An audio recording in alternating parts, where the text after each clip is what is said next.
Добро вечер, Карпошани, љубители на културата, каде и да сте. Добре дојдовте во видеоподкастот Кажи култура за Карпош, видеоподкаст за театар, филм, музика, творештво и образование.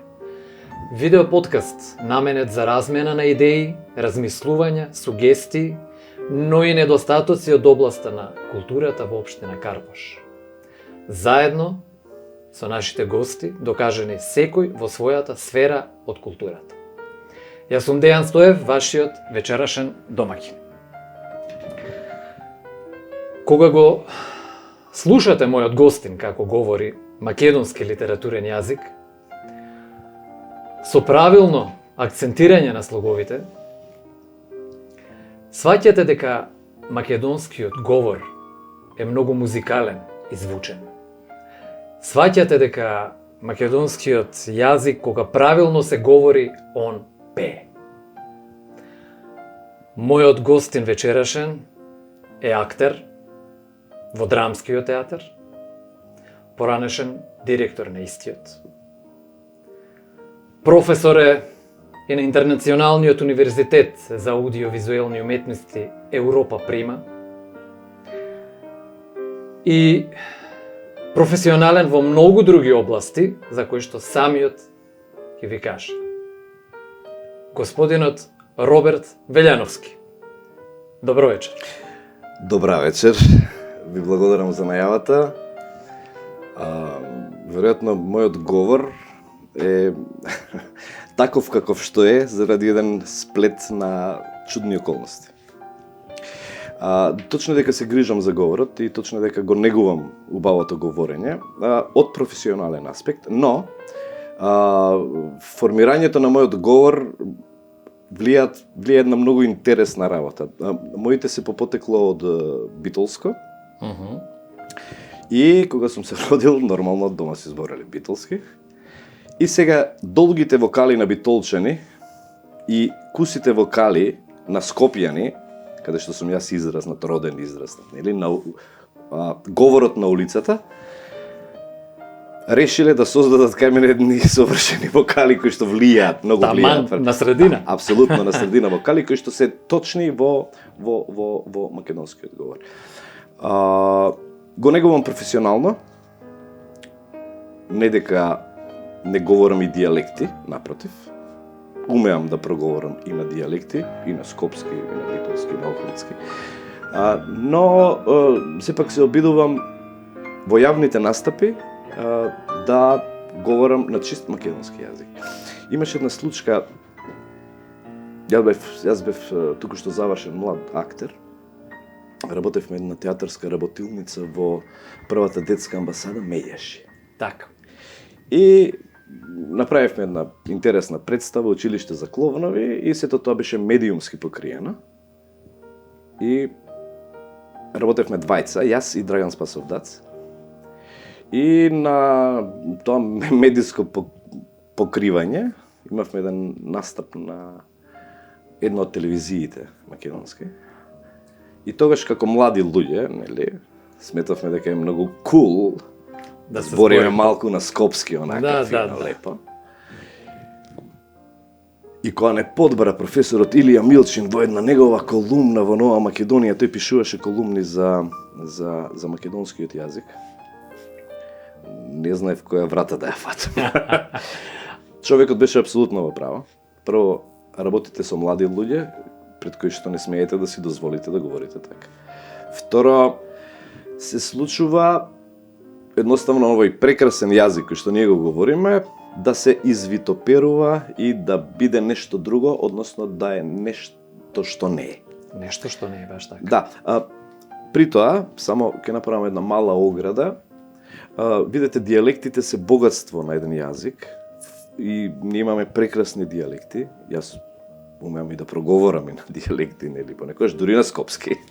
Да не биде сега дека јас нешто и дома говорам вака фино и македонски литературно.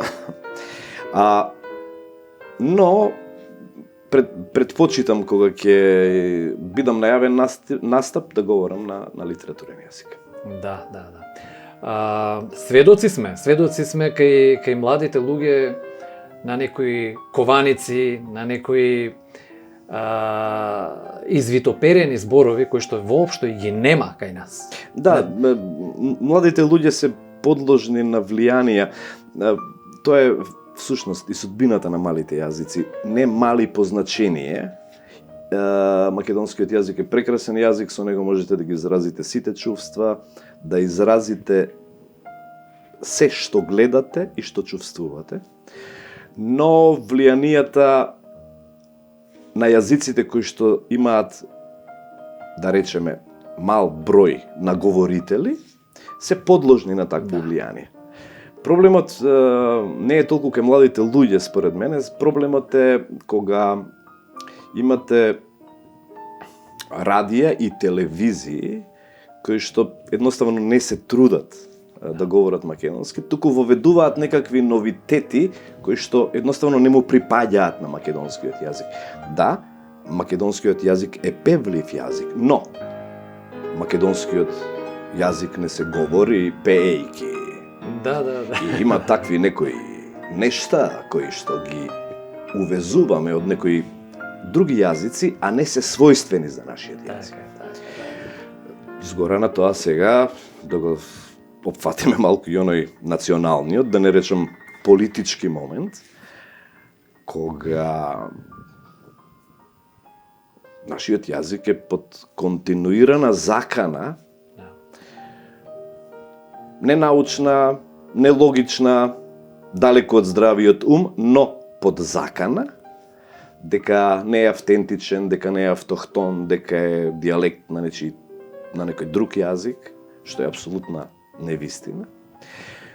Така што сметам дека треба сите да се потрудиме, да го негуваме и да го очуваме овој наш македонски јазик. Згора на тоа се појавува, едно време македонската радиотелевизија имаше сериозна школа на говорење на македонскиот јазик и продуцираше кадри кои што перфектно го говореа јазикот. Но, за жал, развојот на многу медиуми, радија, телевизии, во поново време и интернет телевизиите, овозможуваат не баш компетентни луѓе да излегуваат и јавно да говорат на македонски јазик. Се е оставено на свеста некако, без доволно надзор, без доволно на давање на инструкции, баш она, да речеме, школо кое што недостасува сега, она школа од таа МРТВ каква што некогаш била. И тогаш е многу тешко да се задржи, меѓутоа тука сме и ќе се трудиме да го задржиме онака како што е. Видете, има еден многу едноставен и експлицитен пример. Постои инспекторат за македонски јазик, во кој што се точно пропишани правилата како треба, да речеме, да стои надпис на фирма. Така. Од таму не се почнува непочитувањето. Да. Нели? Па сведоци сме на тоа постојано. Така. И кога ќе тргнете од таму, никој не го санкционира тоа, на еден обичен надпис на фирма. Да. Сето тоа понатаму е само едно продолжување и, за жал, извитоперување на нашиот јазик. Младите луѓе сметаат дека така треба. Нели?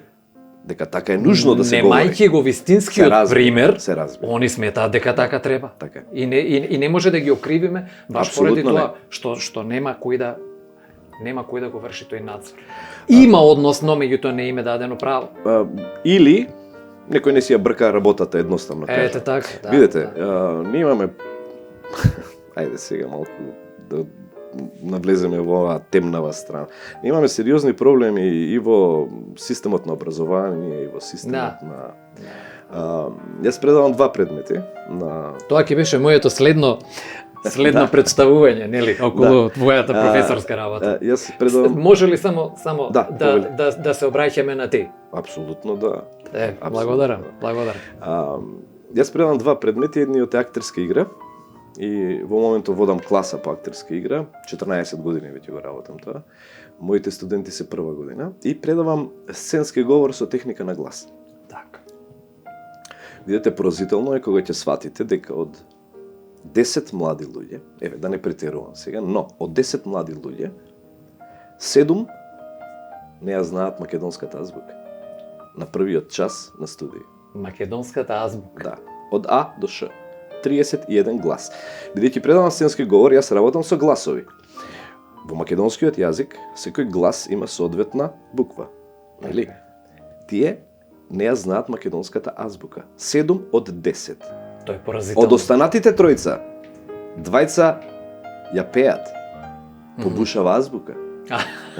Разбирате? И ќе ги фатите. А, Б, В, Г, Д, Ѓ, Е, Ж, З, Ц, И, Ј, К, Л, Љ. М, Н, Њ, О, П, Р, С, Т, Ќ, У, Ф, Х, Ц, Ч, Џ, Ш. Значи, мораме самите да сториме нешто. Ние сме тие кои што сме и повикани, и задолжени, и на крајот на криштата, ние сме тие кои што овој јазик ни е оставен во наследство и треба да го пренесеме на следните поколенија. Да.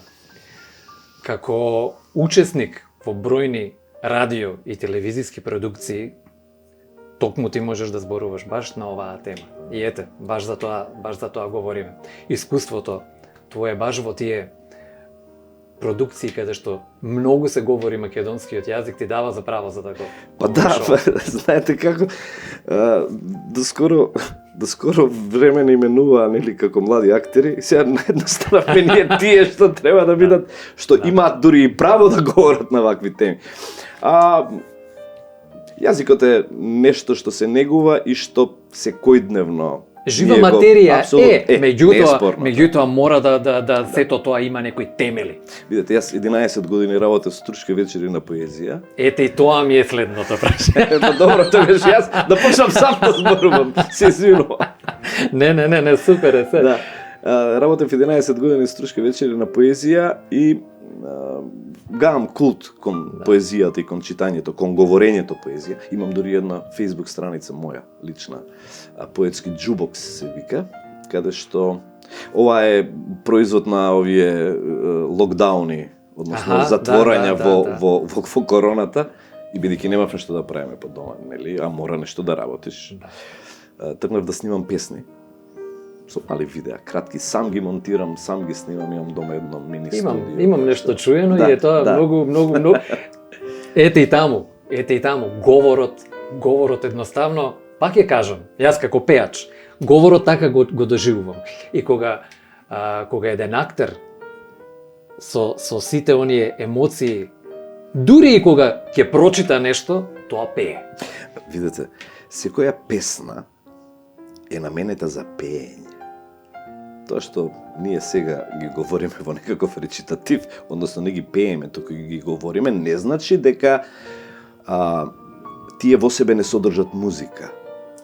Суштински говорењето, поезија, односно доброто говорење поезија, е откривање на музичкиот код во песната. И потоа е се многу полесно. Така. Добро, уште нешто околу твоето професионално портфолио. Кажавме дека 11 години, значи во периодот до 2018, ако не се лажам. Да, 2018. Си заштитно лице, како актер, презентер на престижниот светски поетски фестивал Струшки вечери на поезијата. Да, јас и Арно Шијак долги години работевме заедно. Да, кажавме за бројните телевизиски, радиопродукции, кажавме за актерството, се уште си во драмскиот театар. Да, јас сум вработен актер во драмскиот театар. За жал во последните 4 години од необјасневи причини не бев многу застапен на репертоарот на драмскиот театар. Значи, предходните 4 години пак бев директор и кога сте на таква позиција не можете да, барем јас не можам. Одиграв само 2 улоги, само во смисла да го држам континуитетот во актерството. Но не сметам дека треба да станеш директор за да ги одиграш сите главни улоги. Апсолутно. И бев така малку нели под една лична цензура, а потоа дојде некои други цензури кои што од за мене непознати причини, а многу познати, и мене и на јавноста, не бев баш застапен на репертоарот на драмскиот театар. За среќа оваа година имав премиера една за мене убава представа, вернисаж. Во режија на Теја Беговска, работена по текст на Вацлав Хавел. Тој е млад режисер. Теја Беговска е млада режисерка, да. Инаку, она што е интересно, Вацлав Хавел беше 96 или 97 година како председател на Чешка, беше поканет на премиерата на Питачка опера, негов текст Питачка опера. Тој беше всушност беше во официјална посета на Република Македонија и ја искористивме можноста да биде гостин во Драмскиот театар и да ја проследи премиерата на неговиот текст. И тогаш имавме една средба од некои 2 часа со човекот, исклучителен интелектуалец, една исклучителна личност, човек кој што имаше, за жал сега веќе починат, кој што има преживеано Сцили и Харибди. Така. А само уште кога сме веќе, тука кај овие представиве, нели? Синоќа на Факултетот за драмски уметности, пред 2 месеци бев поканет од Теја Ружин, дипломец на Факултетот за драмски уметности, да играм една помала роља во Тетовирани души. И со задоволство ја прифатив таа покана и имав едно неверојатно прекрасно искуство работејќи со млади луѓе, со студенти и дел од колегите професионалци кои што се нафатија да работат таа представа. Синоќа беше првата изведба пред публика, пред 10 дена беше изведбата пред комисијата за бидејќи е тоа дипломска представа. И морам да изразам жалење, моите генерации на режисери и драматурзи дипломираа по македонските театри, а сега за жал дипломираат само на сцената на Факултетот за драмски уметности заради состојбите во културата. Да, жално е тоа. Да. Ќе дојдеме и до културата, еве да почнеме од Карпош и од културата. Да. Каде моментално живееш во Карпош? Каде имаш живеено? Значи... И еве едно дополнување, бидејќи вака убаво ни тече муабетот, ја вака ќе си поставам и ти слободно се што сакаш кажи си. И што се има сменето во овој низ на години низ општината? Вака јас 50 значи без малку 55 години, без еден месец и 50 дена. Така. Живеам во Карпош, роден сум во Карпош, живеам во Карпош. Зато и те прашувам ова тебе. Да. Точно знаеш да направиш споредба сигурно како било, како е сега. Роден сум на Шекспирова 7. Живеев 17 години на Жданец 23Б, а сега во моментот живеам на улица на булевар Теодосиј Гологанов 74, тоа е зградата до пожарната. Каде што е пожарната, да карши Веромаркетот.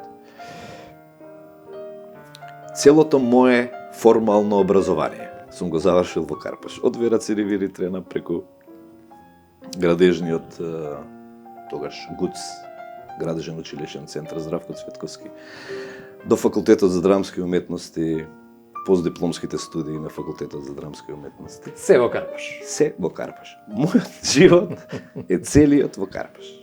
Така што можам да кажам дека сум карпошанец. Да. Ние на времето велевме карпушовец.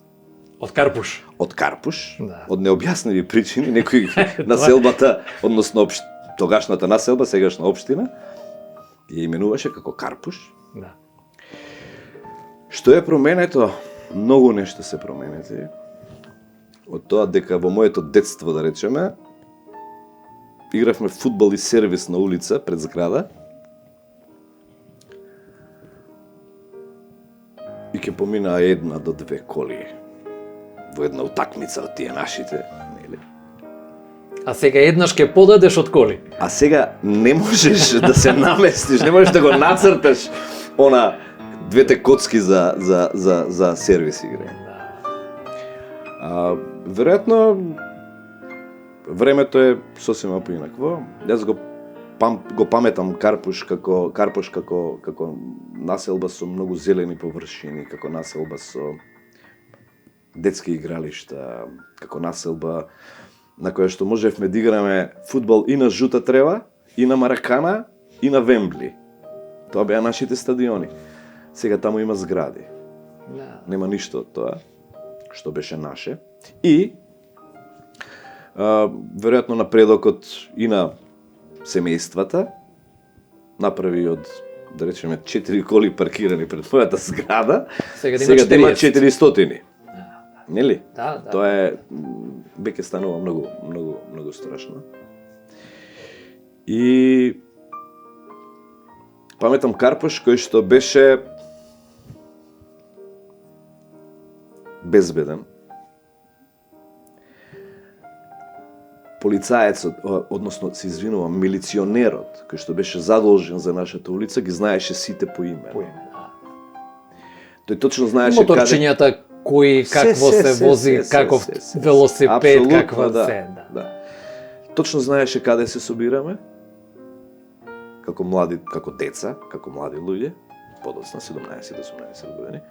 Точно знаеше кога да дојде да не посети, да не направи муабет, да процени дали е сето тоа. Тоа е тој надзор. Така е. Дали е сето тоа коректно, да не случајно децава имаат некаков девијантни однесувања, да. Апсолутно. И растевме, живеевме во едно сосема поинакво време, но се тече, се мени, така и Карпош се промени. И за волја на вистината, јас сум локал патриот во однос на Карпош и не верувам дека ќе го променам до крајот на животот. Следна работа што морам да ја направам е, морам да си направам куќа во Жданец. Жданец е брилјантно место за живење. Најубавото во Карпош е Жданец. Па повторно да видиме комши. Се разбира. Да. Говорат ли македонски карпошани во денешно време, еве сега? Не. Видете, карпошани прво многу помалку говорат колку што говореле. Прво и основно. Да, знаете како некако сите сега се затвораме по домовите, кога можете да видите група на луѓе кои што седат и прават муабет. Тоа го имаше на времето. Сега веќе не толку. Може би ги има во некој мала, но генерално соседите не се познаваат меѓу себе. Генерално. Тоа е таква една слика. А не, карпошани говорат скопски. И тоа на брутален скопски. Уствари они немаат вокали, со руки, со ноги, со се што треба. Трговачки. Со трговачки, со хало, хркљеш и останати фори и фазони кои што ги продаваат, нели? Но има и карпошани кои што говорат добар македонски јазик. Да. Каква е културата на однесување од карпошани? Ете во твоето обкружување барем она секојдневно културно однесување. Ве разбирам. Видете, за жал, се обидувам да бирам зборови за да не бидам многу груб. За жал, живееме во време, а и во држава која што ги изгуби вредностите. Едно време беше срамота да фрлите ѓубре оному каде што не му е местото да го фрлите. Денес е тоа нормална работа.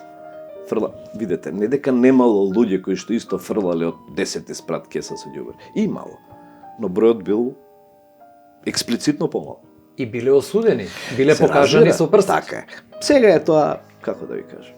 Сега може да кому покажат. Иде. Да. Имавме една игра, кому иде? Кому иде е муабетот. Да.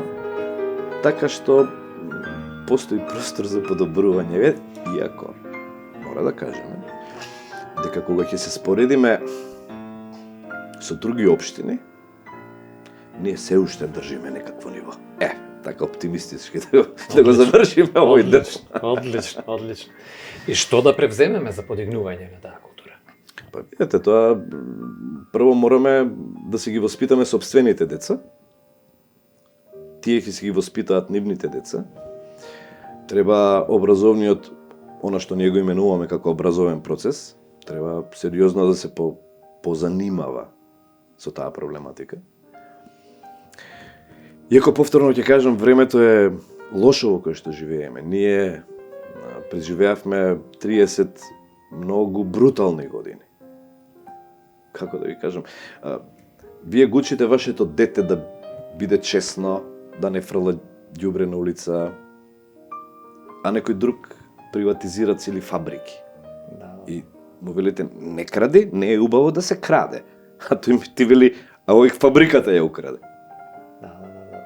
И другарот на твоето дете ќе рече, па ете, гледаш, он вози ваква кола, онаква кола, па што не се снашол татко ти?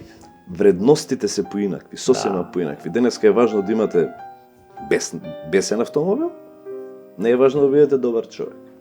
Но, во природата на човештвото е да се избори, да се вратат вредностите назад. Да. Инаку... Надежта последна умира. Надежта последна умира, а човештвото сигурно ќе одумре ако не ги врати вистинските вредности. Така, да. Можеме ли да направиме нешто во Карпош за нашите најмали? Можеме ли од таму да ја тргнеме целата таа работа околу подигнувањето? Ете и од основното, од нивото на говорење на македонскиот јазик, преку некакви мали представи да им се прикажат вистинските вредности на најмалите, најпрво од таму, па потоа дури во основните училишта и така натаму. Се разбира дека можеме, видете, прво театарот во кој што сум јас вработен, својот живот го започнал како театар за деца. Така. До 90-тите години на репертоарот на драмскиот театар секоја година имаше по 2-3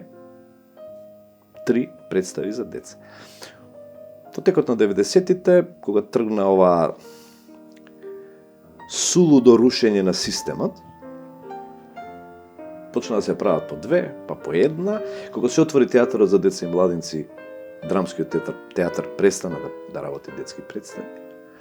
И кога бев именуван за директор на драмскиот театар, јас тргнав во една анализа од сосема поинакви побуди, имено публиката во драмскиот театар секоја година константно се намалуваше. Тргнав да правам некакви анализи, така, сериозни и обсежни анализи, и сфатив во еден момент дека се додека драмскиот театар си ја негувал сопствената публика со представи за деца, тие млади деца кога станале тинејџери и подоцна како возрастни луѓе си ја стекнале навиката и продолжиле додат во драмски театар. Така е. Вратив. Се обидов да направам неколку представи, направив за мојот мандат 3 представи за деца. Супер функционира. Едната пропадна во старт, беше едноставно не и се даде да се роди представа. Така. Што е легитимно во нашата работа. Вие можете да направите се, да ги направите сите предуслови, но немате гаранција дека ќе се роди представа. Дека ќе успеете, апсолутно. Да се вратам на вашето прашање, тргнав тогаш во некаква мисија за некакво повторно обновување на публиката на драмскиот театар и се разбира, тоа директно влијае на како младите луѓе, односно како децата, го восприемаат светот околу нив.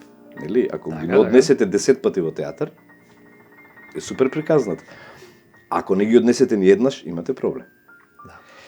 Ако ги однесете 10 пати, они ќе отидат уште 10 пати се сами. Разбира. 11-тиот пат сами ќе посакаат. Така е. Сами ќе посакаат. И едноставно мојата анализа кажуваше дека театарот за деца и младинци под услов да работи 365 дена во годината и под услов да исполнат целиот капацитет на театарот од 100 седишта само со деца, да нема родители, театарот за деца и младинци може да обслужи 36.500 деца. А во Скопје има 80.000 деца. Што правиме со останатите 43.500? Ќе даваме 2 представи во денот. Видете, прво, не постои театар што работи 365 дена во годината. Тоа е прво. Второ, во театарот за деца и младинци не можат 4-5 годишни деца сами додат во театар, мора некој да ги родители да имаат. Така што тој театар може да обслужи во најдобар случај 20 до 25.000 деца, но не може да ги обслужи сите деца во градот. Може да се направи многу, но треба сериозно да се нафатиме на приказната, сериозно да работиме на работата, затоа што, видете, ние сме тука, ама ние полека ќе си заминуваме, како што оние што биле таму пред нас, си заминале. Мораме да го оставиме Карпош некому. Така. И како да го оставиме? Ајде конкретни гледишта за начинот на подигање на културата. Добро, ние еве сега ќе се свртам на овој политички оддел, да речеме. Јас сум и советник во општина Карпош, во советничката група на ВМРО ДПМН и Коалицијата за обнова на Македонија. Некни во понеделникот на 26 беше изгласан новиот буџет.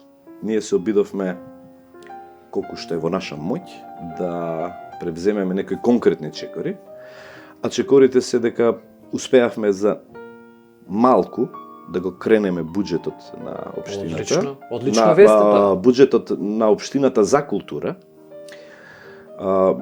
За жал и општината е во една малку незавидна ситуација, затоа што од ефективен, да речем, буџет од 1.300.000 денари, предходните општински власти успеале да ја спуштат работата до некои 530 милиони, што е безмалку повеќе од двојно. Да. И сега има проблем во тој дел и мака се мачи како полека да се подкрепа буџетот. Барем да се дојде до онамо до каде што било. Така е. Значи, општина Карпош имало времење кога имало и по 20 милиони денари за култура. Да. Сега ние успеавме некако да се избориме за некои 4 милиони денари во културата, но она што е за мене многу поважно, тие 4 милиони се надевам дека ќе бидат многу точно усмерени и правилно употребени. Што значи тоа? На наше инсистирање, на советничката група на ВМРО ДПМН и Коалицијата за обнова на Македонија, оние средства што се определени за културата и за уметниците, сите средства, некаде околу 1.500.000 денари, треба додат на конкурс. Конкурс... Тоа е околу 25.000 евра. Отприлика 25.000 евра. Так. Конкурс за проекти. Што значи тоа? Тоа значи дека оние пари што ќе бидат вложени треба да изнедрат некаков производ. Книга, концерт, ликовна изложба, поетско читање. Едноставно оправдување на средствата кои што се вложени. Апсолутно. Тоа е сосема во ред. Апсолутно. Јас мислам дека така треба. И во, да речем, критериумите за конкурсот, покрај општите критериуми, дека ќе поддржуваме уметници кои што потекнуваат од општина Карпош, што е коректно, нели? Посебно внимание посветуваме на младите уметници. Браво. Значи, младите уметници до 20... убава вест, да, ексклузивно кажана. Да, апсолутно ексклузивно, да, никаде се уште не е ова излезено. Значи, едноставно стимулирање на творештвото на младите уметници и за прв пат мислам дека и во целата република, Македонија, за прв пат имаме стимулација на уметничко творештво за лица и од лица со посебни потреби. Така. Сметаме дека јас лично сметам дека тие луѓе се маргинализирани и дека едноставно не им се задоволува, тоа е огромна тема. Да. Огромна тема за жал, но ние како општество не им ги задоволуваме елементарните потреби за култура. И тоа мора некако да се промени. Видете, во светот имате тактилни музеи за луѓето со оштетен вид и луѓето кои што не гледаат. Имате огромни библиотеки на Браево писмо. Така, да. Имате дадотеки со фонски записи, односно аудио записи на книги, кај нас, за жал, таа приказна е малку Секоја чест, ете, тоа е навистина убава вест. Мислам не само за луѓето со оштетен вид, Да, воопшто за хендикепираните групи. Да. За луѓето со посебни потреби, сметам дека треба да им се посвети едно внимание. Одлично. Ете, ќе предничи Карпуш повторно. Да. Видете, Карпуш е сериозно интелектуално јадро во оваа држава. Еве да речеме, ако не е срцето на Скопје, ако центар е срцето на Скопје, Карпуш е белите дробови. Без Карпуш не може да диша. Да. А и водно е Карпуш, така. И водно е Карпуш, така. И Вардар. И Вардар е Карпуш, така. Да. За крај, едно прашање кое што го поставувам на сите мои гости, каква би сакал да ја видиш општината Војтнина? Много интересно прашање. Искрено, најискрено. Така правиме цело време разговор. Онака како што сакам да ја видам, не можам да ја видам. Зошто? Затоа што тоа ќе биде само жал за младост. И ништо друго. Но, би сакал да ја видам општина Карпуш како просперитетна општина која што ќе овозможи нормални услови за урбано живење, која што ќе се грижи за потребите на граѓаните,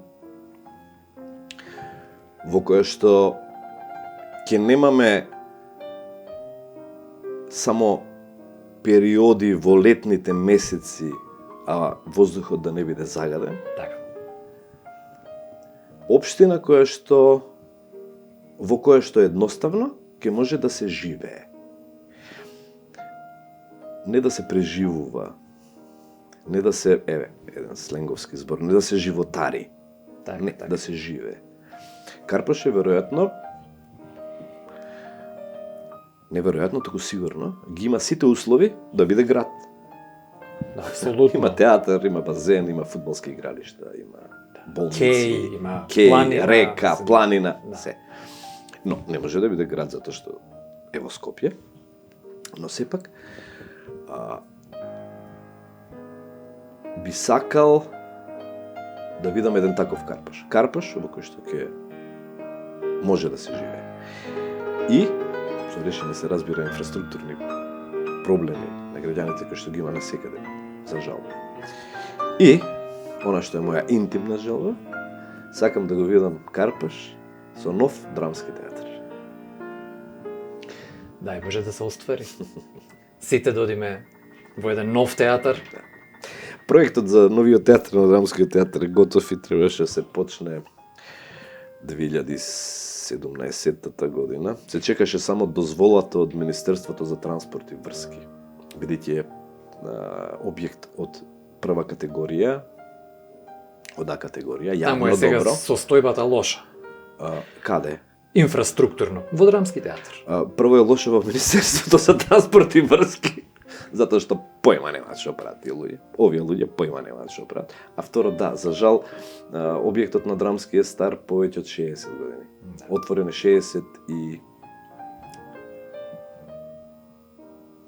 65-та година на 4 март со Богомилска балада. И таа барака едноставно има рок на траење. Така е, исто како има потрошен материјал. Да, и ние сме театар кој што нема апсолутно никакви сценски можности. Затоа што на последното мерење, кога бев јас директор, не знам сега каква е ситуацијата, ќе завршуваме на кратко, јас да не должам многу само. Ќе завршуваме, нема проблем апсолутно. На последните мерења, чигите, системот на чиги во драмскиот театар, да објасниме за поширокиот аудиториум што се чиги. Чиги се метални шипки кои што на механизам со јажиња, во драмскиот театар со јажиња, иначе има новите театри електрични се, служат за подигнување на елементи од сценографијата. Значи, на чигите во Драмски, заради потрошеност на материјалот, на конструкцијата кровна на фактички, тоа е сценската кула, беше дека може да се крене 80 килограми динамичка тежина и 100 килограми статичка тежина. Така. Што е многу малку и што е ризично за работа. Тоа е еден човек да се крене. Знам дека е таа за сценографија, меѓутоа во некои режии се применува и за кревање на актера кој има актер потреба. 90 килограми и динамичка, ова не можете да го кренете. Веќе нема да може ниту еден. Да. А има представи каде што има потреба и од повеќе актери во исто време да се... Јас сум играл во представи каде што сме виселе на јажиње 23. Ете така, да. На 5 чиги распоредени, да речем. Да. Значи, по 4 на секоја чига. Тоа е поразителен податок. Да, за жал, но јас се надевам дека приказната ќе се заврати и дека Драмски ќе добие нов објект. Видете, тој или ќе добие нов објект, или овој ќе се сруши самиот од себе, па ќе мора да се направи нов објект. Така што нов објект на Драмски ќе има секако. Оптимистично да го завршиме, значи, разговорот. Факти. Тоа се само факти. Така е. Драги мои, ова беше мојот гостин, господинот Роберт Велјановски. Ти благодарам. Благодарам за поканата, ми беше задоволство, навистина, и многу пријатно. Баш ми е мило што е така.